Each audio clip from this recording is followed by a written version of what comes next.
नमस्कार, स्वागत आहे सर्वांचं आपल्या यूट्यूब चॅनलवरती। महाराष्ट्रातील तमाम शेतकरी बांधवांसाठी नमो शेतकरी महासन्मान निधी योजनेच्या 9वा हप्ता संदर्भात अतिशय महत्त्वाची माहिती आजच्या या व्हिडिओच्या माध्यमातून आपण जाणून घेणार आहोत। त्यामुळे व्हिडिओ शेवटपर्यंत पहा। 8वा हप्ता काही दिवसापूर्वी जमा झालेला आहे आणि त्यानंतर आता 9व्या हप्त्याची प्रतीक्षा शेतकरी बांधवांना लागलेली आहे। तर हा 9वा हप्ता नेमका तुमच्या खात्यामध्ये कधी जमा होणार आहे याविषयी माहिती आपण आजच्या या व्हिडिओच्या माध्यमातून पाहणार आहोत। व्हिडिओ कंटिन्यू करणं गरजेचं आहे। स्किप न करता व्हिडिओ शेवटपर्यंत पहा। त्याचबरोबर छोटीशी आणखी एक सूचना, चॅनलवर पहिल्यांदा आला असाल तर आपल्या चॅनलला सबस्क्राइब करून ठेवा। कृषी विभागाच्या वेगवेगळ्या योजनांची माहिती तुम्हाला चॅनलवर आपल्या पाहण्यास मिळेल। पीएम किसान, नमो शेतकरी, पीक विमा यासारख्या महत्त्वाच्या अपडेट मिस न होण्यासाठी गरजेचं आहे सबस्क्राइब करणं।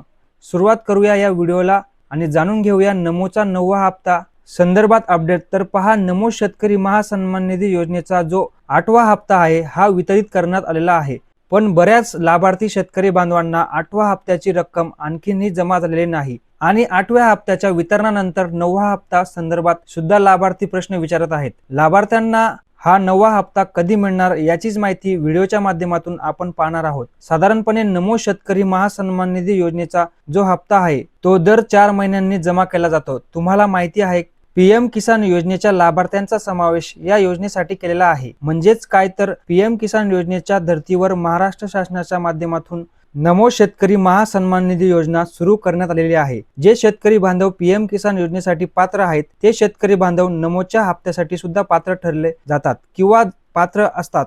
आता 8व्या हप्त्याचं वितरण झालेलं आहे। पीएम किसान योजनेचा 22वा हप्ता सुद्धा वितरित झालेला आहे। मग साहजिकपणे 22वा हप्ता वितरित झाल्यानंतर 22व्या हप्त्यासाठी जे शेतकरी बांधव पात्र आहेत महाराष्ट्रातील ते सर्व शेतकरी बांधव नमोच्या 9व्या हप्त्यासाठी सुद्धा पात्र असणार आहेत।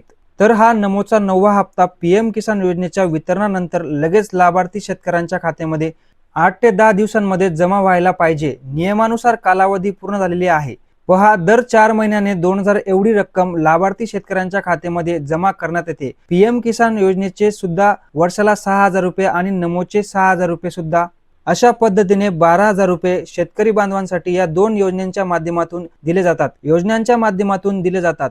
आता पीएम किसान योजनेच्या 22व्या हप्त्याचे वितरण झालेले आहे आणि या 22व्या हप्त्यासाठी जे पात्र ठरलेले आहेत ते शेतकरी बांधव नमोच्या 9व्या हप्त्यासाठी सुद्धा पात्र ठरलेले आहेत। मग नेमकं अडचण काय आहे हप्ता वितरणासाठी? तर या ठिकाणी पहा, जी 22व्या हप्त्यासाठी शेतकरी बांधव पात्र ठरलेले आहेत त्या 22व्या हप्त्याच्या पात्र शेतकऱ्यांची यादी आणखीन राज्य शासनाकडे आलेली नाही। ही यादी जोपर्यंत शासनाकडे जमा करण्यात येत नाही, शासनाकडे येणार नाही, तोपर्यंत या शेतकरी बांधवांसाठी नमोच्या 9व्या हप्त्याच्या वितरणासाठी निधी तरतूद केली जाणार नाही किंवा निधी मंजूर केला जाणार नाही। निधी मंजूर केल्यानंतर एक ऑफिशियल रित्या शासन निर्णय निर्गमित करणे गरजेचं आहे। शासन निर्णय निर्गमित झाल्यानंतर ही प्रोसेस सुरू होते आणि त्यानंतर मग थेट डीबीटी लाभार्थी शेतकऱ्यांच्या खात्यामध्ये जमा करण्यात येते। आपण पाहिलेलं आहे, या ठिकाणी पाहू शकता, पीएम किसान योजनेच्या 21व्या हप्त्यासाठी जे शेतकरी बांधव पात्र होते त्या शेतकरी बांधवांना नमोच्या 8व्या हप्त्याचा लाभ मिळालेला आहे आणि त्यामुळे महाराष्ट्र शासनाच्या माध्यमातून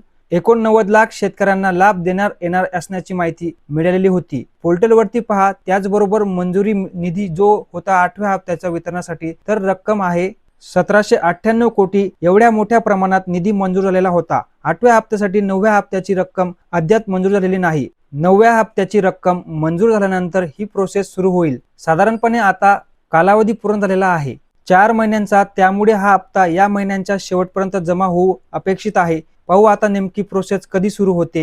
ही प्रोसेस जशी सुरू होईल तसंच तुम्हाला कळवण्यात येईल। त्यामुळे तुम्ही आपल्या चॅनलला सबस्क्राइब करून ठेवा। अशाच नमो शेतकरी योजनेसाठी, शेतीसाठी तुम्ही आपल्या चॅनलला सबस्क्राइब करायला विसरू नका। भेटूया अशाच एक नवीन अपडेट सोबत, तोपर्यंत धन्यवाद।